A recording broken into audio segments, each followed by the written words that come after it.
Hello, good day, and mabuhay. My name is Brian Lloyd A. Fernandez. I am currently taking my master's in management, major in international tourism and hospitality management. So for today's discussion, I will be presenting to you the two topics under the macro environment.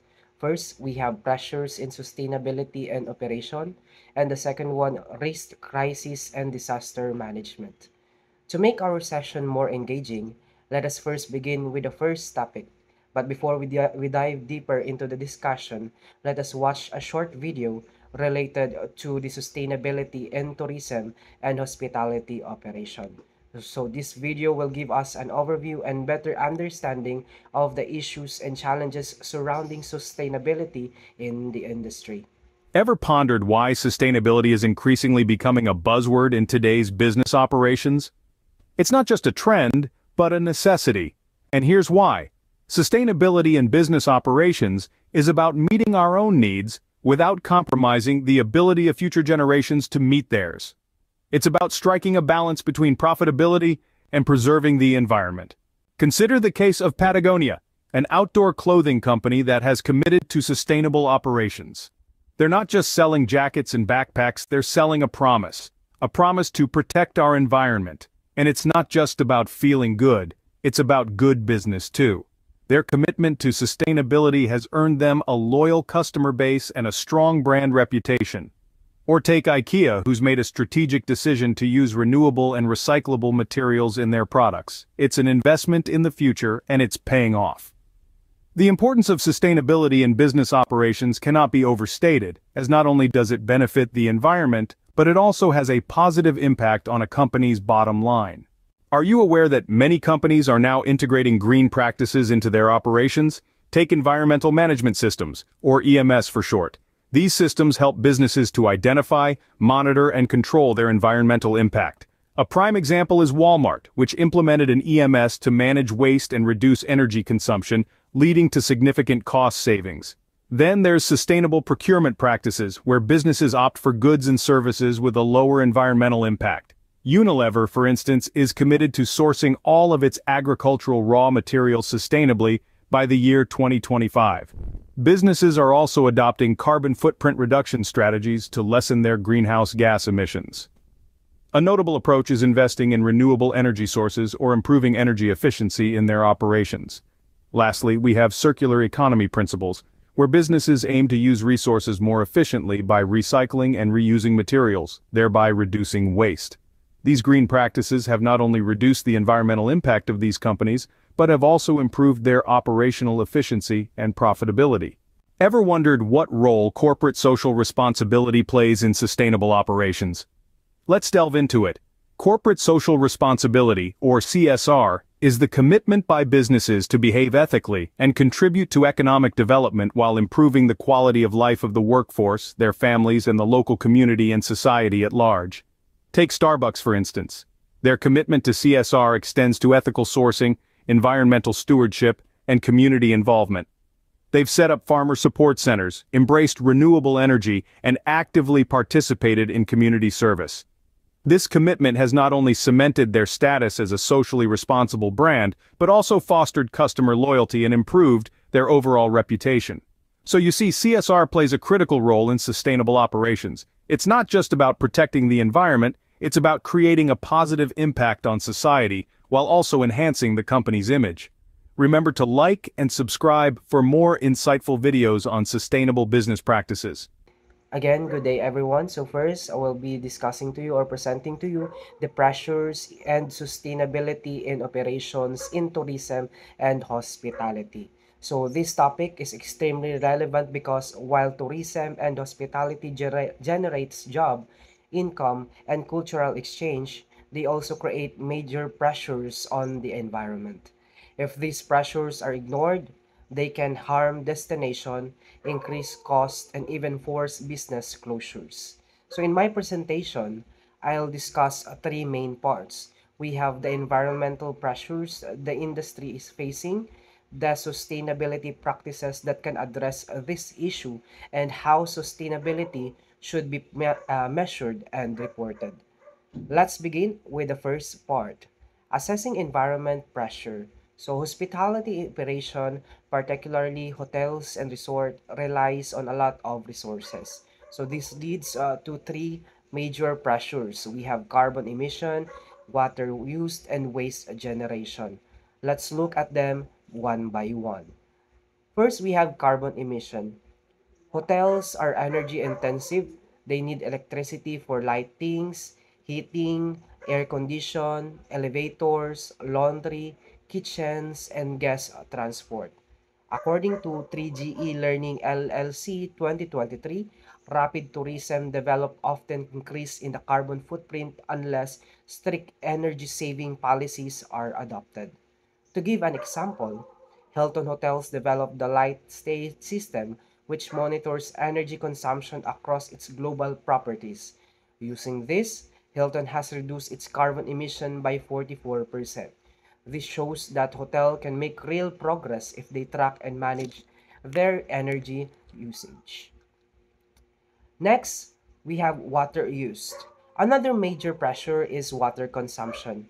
As Bajao 2022 explained that hospitality establishment depend heavily on water for shower, swimming pools, irrigations of gardens, laundry, and cleaning. So the danger is that overconsumption threaten local communities who also depend on the same water sources. A clear example is Boracay in the Philippines. Because of poor water and sewage management, the island had to be closed in 2018.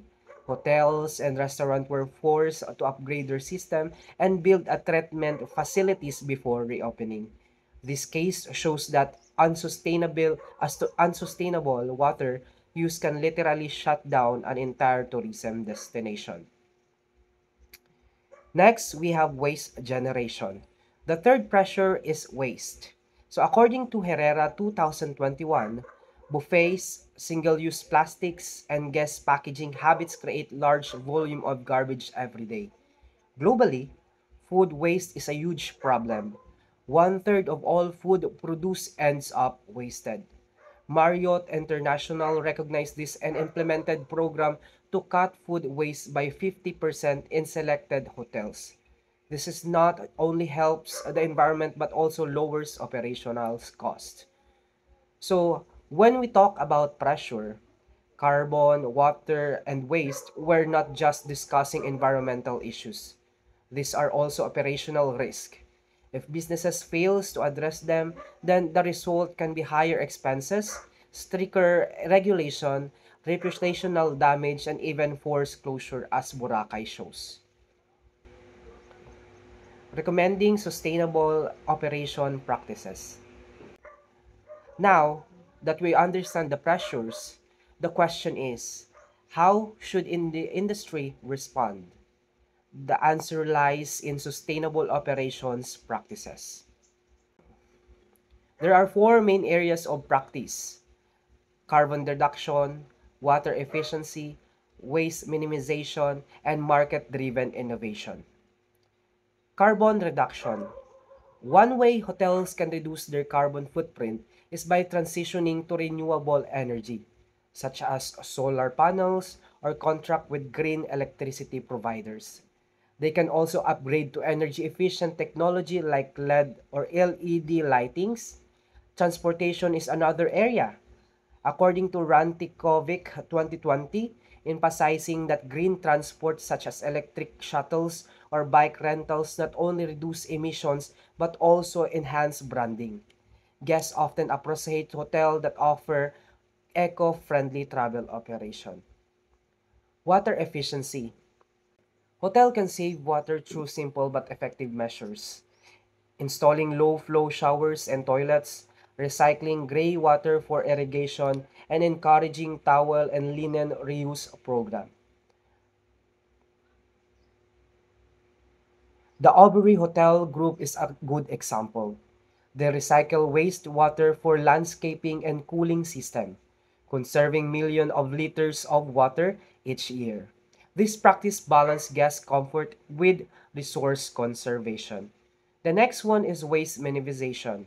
Hotel can reduce waste by replacing single-use plastic with refilling container, composting food waste and sourcing locally to cut down on packaging. Six Senses Resort, for instance, completely banned plastic bottles and switched to refillable alternatives. They also compose food crops to create fertilizers, closing the loop in their food and beverage operation. Next, market-driven innovation. Finally, sustainable practices aren't just about compliance. They also respond to market demand. As Alcoz 2020 explained, today's traveler are multicultural and eco-conscious. Guests want to stay in hotels that are socially responsible and environmental friendly. By adopting these practices, hotels not only reduce costs but also gain competitive edge by attracting environmental aware customers. So the key points for this that sustainable operation are not just good for the planet, they also make good business sense. The next one is measuring and reporting sustainability performance. However, they are saying that what gets measured get managed. This is why the third part, measurement and reporting, is critical.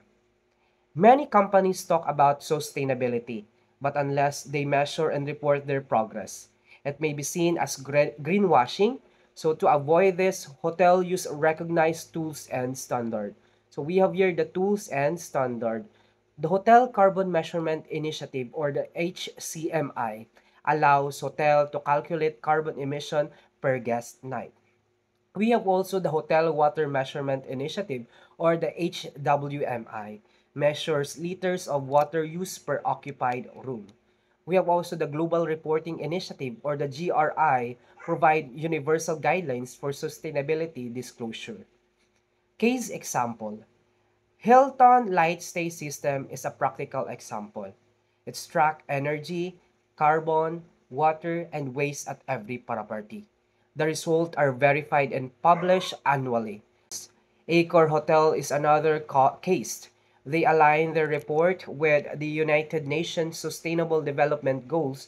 In their 2023 report, they shows a real reduction in food waste and carbon emissions, reinforcing their accountability.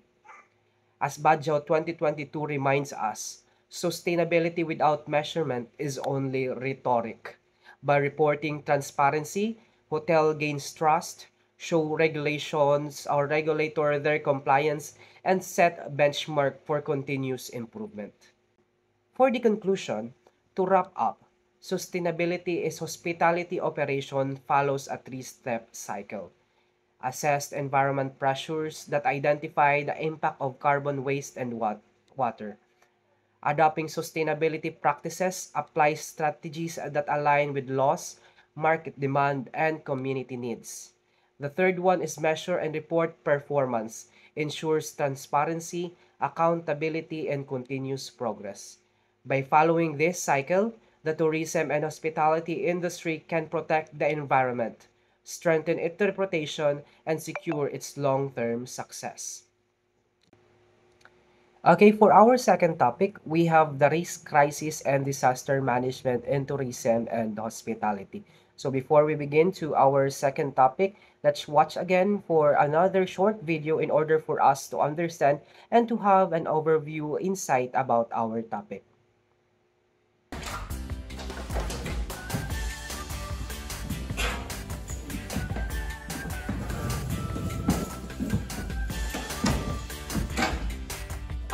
Vacation. I feel like I need a vacation from my vacation. Welcome to the Be Ready Buzz. Sometimes it's fun to stay in a hotel and let somebody else do the housekeeping for a while. But before you unpack and crawl into that bed, there's a few things you need to check. And I don't necessarily mean for bed bugs. Check to make sure there are smoke detectors and fire warning systems in your room. Also check for the fire sprinkler system. Be sure not to hang anything on or tamper with any of these. Next, look at the building map in your room to see where the emergency exits are on your floor. Look for at least 2 different exits from your room and from the building, not including the elevator. Never use the elevator in an emergency. Look outside your room in the hallway and locate the fire extinguisher and the fire alarm pole. Then walk from your room, counting the number of doors that lead to the stairs, through the door, down the stairs, down the stairs, down the stairs, down the stairs, to the exit, and go out. Make sure the exit is unlocked. Finally, just like at home, make sure you've got your shoes, a flashlight, the car keys, and your room key next to your bed in case you need to leave in a hurry in the middle of the night. Vacations are fun. They're even more fun when you're ready for possible emergencies and you've got peace of mind. Now, prepare and share what you learned about hotel preparedness with someone you care about. Thanks for joining us on the Be Ready Buzz. The tourism and hospitality industry is one of the most vulnerable sectors when it comes to risk, crisis, and disaster, because it deals directly with people, destinations, and global movement. Any disruption, whether health, political, or natural, can cause immediate impact. That's why risk, crisis, and disaster management is not optional. It is a necessity. Today, I walk you through three main areas: the stage of crisis management, the types of crisis, and how the industry responds, and the importance of crisis communication on contingency planning. Let's begin with the first part: stages of crisis management. Crisis management is in tourism and hospitality follow a systematic cycle: prevention, preparedness, response, and recovery. Let's look at them one by one. Prevention. According to 3GE Learning LLC 2023, the most cost-effective way to manage crises is to prevent them before they even happen. Prevention means identify risk and early and reduce vulnerabilities. Hotel can invest in green building design, fire safety system, and health monitoring and ensuring coverage. For example, after Boracay closure in 2018, due to sewage issues, resort across Boracay and Palawan upgraded their sewage treatment facilities. This investment helped prevent another large-scale closure. The second one is the preparedness. Even with the prevention, crisis can still happen. That's why preparedness is critical. Herrera 2021 stresses that traveler expects safety, so hotel or tour operator must always be ready. Preparedness includes regular safety drills, multilingual safety manuals, first aid training for staff, and partnership with local emergency systems. Japan is an excellent example. Because of frequent earthquakes, Japan hotels provide evacuation map and multiple languages. This reflects cultural preparedness and ensures that even foreign tourists know what to do during emergencies. Next, response. When a crisis strikes, response is the moment of truth. According to Bajao 2022, explained that a guest's experience during a crisis often determines their loyalty to the brand. The priority during response is to secure guest safety by providing evacuation, shelter, and open communication. For an instant, during Typhoon Odette in Cebu in 2021, many hotels sheltered guests, provide food even during shortage, and coordinated with government agencies for safety evacuations. Those actions earned guest trust despite the disaster. The next one is the recovery. The final stage is the recovery. According to Rantin Kovic 2020, described it as both an operational and marketing challenge. Hotels not only have to rebuild infrastructure but also win back travelers' confidence. After COVID-19, Marriott launched its Commitment to Clean campaign to assure guests of safety and cleanliness. These strategies help restore booking by addressing health concerns directly. All four stages are connected.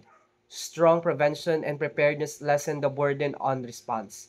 A quick, well-managed response speed up recovery. Next, types of crisis and industry responses.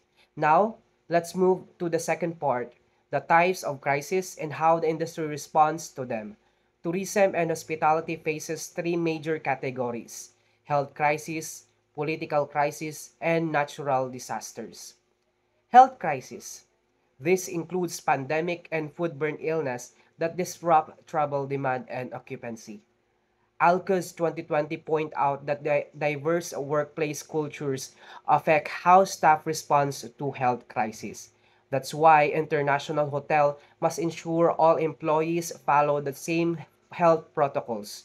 For example, during COVID-19, global hotel chain introduced contactless check-ins, enhanced sanitation, and digital menus. Marriott commitment to clean become an industry model that reassure guests worldwide. The next one is political crisis. Political instability, terrorism, and travel ban directly affect destination image.